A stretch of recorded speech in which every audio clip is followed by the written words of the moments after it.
Hi, I totally tripped over my tripod and had the microphone set too loud, but now I'm here with the fine gentlemen of Kranix, Dyeworks, and Nemo's factory. Hi. Hello.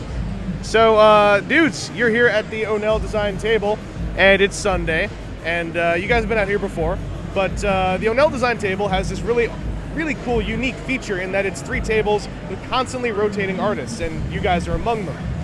Right. So, what's it been like, kind of like having shifts coming in and out here and being part of this big collaboration? Well, I mean, it's been like this more or less for the past few years, and since I've been on the table for the past couple of years, I don't know. It's kind of nice because there's a lot of built-in variety. Yeah. I mean, as soon as you get too used to seeing one thing, oh, time for another thing to come out. And it's actually been really great because it leads to a lot of interaction between artists that might not have happened otherwise, or maybe a little bit harder because, hey, now you have to physically share the space. Yeah. So you might as well strike up a conversation. Hey, look at this cool thing I did. Oh, hey, look at this cool thing I can do. And yeah. You know how it goes. Yeah, totally. I think it really helps all the artists to get together and keep on cycling through, and it's a really good meeting place for everyone to just hang out in and show off their own stuff. And it's nice to have a table so you can be legitimately selling things, you know, yeah, and not have to spend an arm and a leg to come to Comic-Con. Well, yeah, I mean, it's not a small convention. It's one of the larger ones, and yeah. I'm sure. And I mean, the table space here is also fantastic because you're on a corner end with a nice amount of space in front. It's got to be a nice experience. Aside from the blaring music behind you, must be a great experience. Oh yeah. Well, I think the music is nice. Yeah. Maybe not for interviews though. Well, I mean, one of the perks this year is last year we were set up in not an out-of-the-way place, but certainly a far more congested place. There was a narrower aisle. Here now we have the wall facing us. Yeah. And a nice corner of 34th Street and I forget the other cross street, but there's so much space here now where people can naturally congregate, and I mean, it's just awesome. And a lot of the stuff that you guys do is not very conducive to having a table getting hip checked by people trying to squeeze through, I'm sure. No. Although Nemo, you can see, has solved the problem a little bit through the use of masking tape. Well, and also Nemo's setup, which I'm totally showing through B-roll right now, I really like it because it feels like a very portable setup. Like just put down the suitcase, bop bop bop. Here's the art cards. Here's the price list. Here's the figures. It's kind of cool. I like the character in all of your guys' setups. Cool, thank you. Yeah, my case was set up.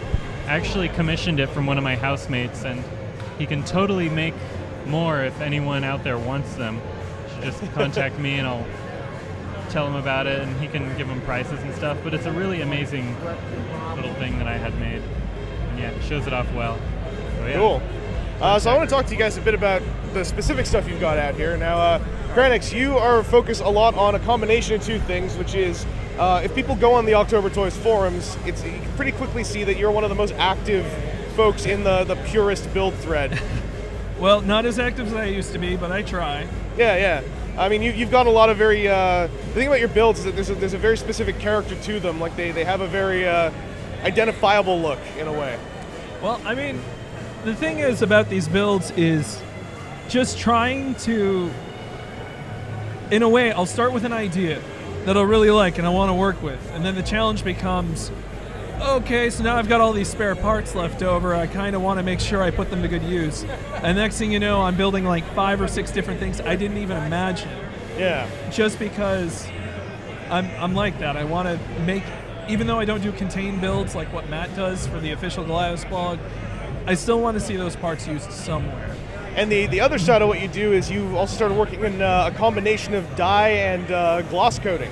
Yeah, this year is the first year I've done any gloss coat, thanks to Astro on the October Tours forum. She was very nice. She got me hooked up with a Monster Color clear coat, which has been working beautifully.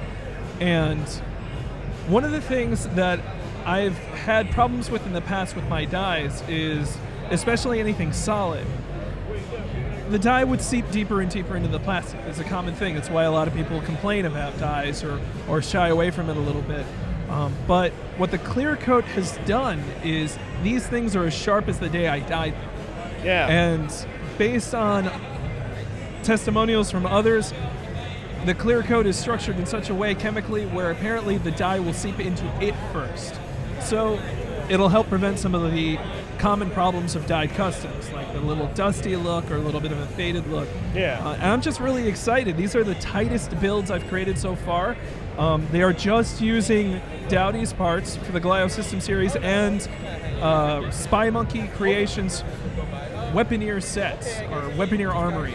I forget the name. I'm sorry out there. Guys, if you see me, I'm sorry. But and this is the result. And I don't even have, I've actually been having a pretty good con. I have a couple of builds that aren't even here anymore. They've been completely sold out. That's great. And you've also got a couple charity sets you're selling as well, as coping mechanoids. So October Toys Forum user Seraph2011 has created a series of robots called the Coping Mechanoids. And they are there to help you through life's little problems in some way, shape, or form. And all of his builds are informed by this idea. So he wanted to do something to give back. And it started out as a conversation between he and I going on about, well, what can we do to give back to the community? What can we do to give back to charity? And finally we decided, okay, let's do this. Let's sell them for charity to make sure 100% of the proceeds end up going somewhere. And Connor wanted to make sure that they went to, in honor of his last beloved cat, that they went to charity near and dear to his heart. So they all the proceeds for this are going to go to the Autism Research Institute, whose mission it is to research autism, to try to find, revealed something that John Kent has hidden away. Off screen. Awesome. But all the proceeds are going to go to that. It's been a pretty big success so far. We may pursue it and do it again in like once a year, do some kind of charity builds. So that's the story behind the Coping Mechanoids. Awesome. No, it's a great cause, and I like the means behind it. The Coping Mechanoid. That's all Sarah. That's all Sarah. It's fantastic. Let's take a step over to the left and take a quick look at what's going on the Nemo's factory end of things. Now, I've been watching the development of some of your figures on Facebook and on the forums as you've been just posting updates on your blog and photo updates on the development of stuff like the robot, the astronaut suit, etc. And these are pretty cool. These are fully original sculpts. Yep. And they have some of them have a very clear influence in the head of like a television screen. They kind of remind me of Conti from Fooly Cooley in a way. Yeah, totally. Yeah, I wanted to do something that could be a head, but it also could be parts for other things. So you could make a little TV screen for your glands to watch. That's kind of cool. Or put a bunch of them and have like a big TV array and have cameras and speakers and stuff like that. So, cool. Yeah. And so what you're selling here, are these just resin casts? These are the resin prototypes, and so they're just about ready to go into production, the robots at least. Yeah. The suit is close but not there yet, and then the astronaut is close but not there yet, and then the suit still needs some work done to it. I've seen this model before of making a couple casts of the resin sculpt and putting those up for sale, kind of as a means for collectors who want to own prototypes to get in on it. And I'm sure it also helps gauge interest and funding towards like moving into production or steel cut PVC or stuff like that. Yeah, exactly. Yeah. So hopefully, after the convention online, I'm sure people could contact me, and if they want to buy one, I could make one up for them.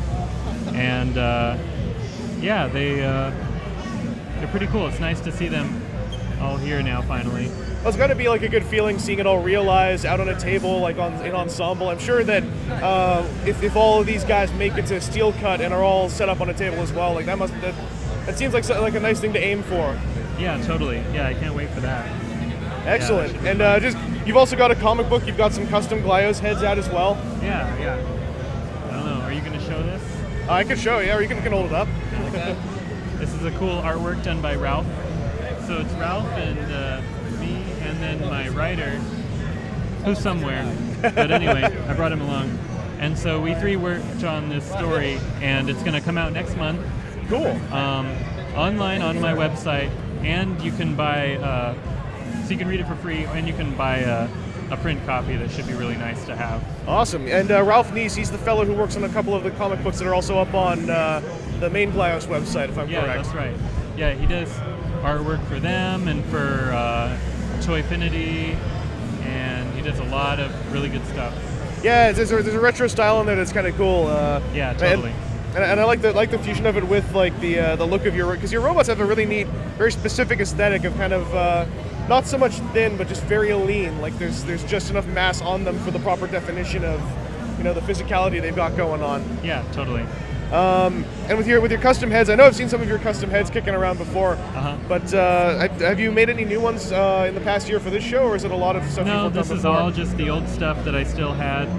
I have an old version of the robot head right here. Oh, cool. So you can see the difference between the two. That's totally happening in the B-roll we're watching right now on screen. Oh, good. And yeah, so old customs I've done. I spent the last summer just getting these ready, so Cool. don't have anything new other than that. But yeah. Well, I'm looking forward to seeing your stuff, making it to full production. I know, as I said, I know that's got to be just a great feeling for anyone who's working on this kind of stuff to get over that plateau. I'm really excited about it. Excellent. Just flow after that. Well, thanks very much for your time. Thanks also to Kranix for his time. Yes. He's tending to customers at the moment. That's right. But yeah, we've got a little bit more Onell Design table coverage here to go, and I might be taking another step to my left very soon, so get ready for it.